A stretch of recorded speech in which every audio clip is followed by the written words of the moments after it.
You ask Tiger to calculate. This deals with finding the midpoint between 2 points. The midpoint between the 2 points is negative 0.52. Let's solve it step by step. Plot the 2 points and calculate the midpoint using the formula. The coordinates of point 1 are, x1 equals 4, y1 equals 5. The coordinates of point 2 are, x2 equals negative 5, y2 equals negative 1.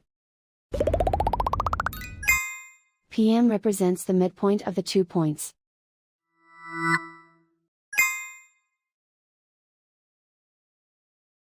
Use the x values in the midpoint formula to find the midpoints x. x1 equals 4.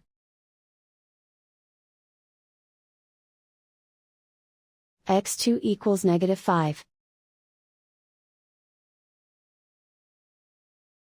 Simplify the arithmetic.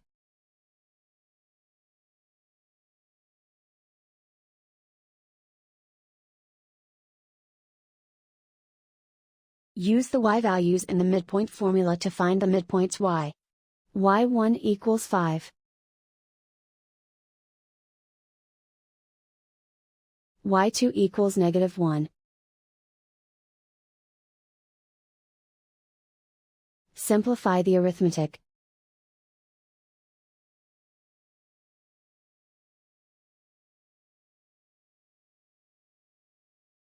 And so, the midpoint is negative 0.52.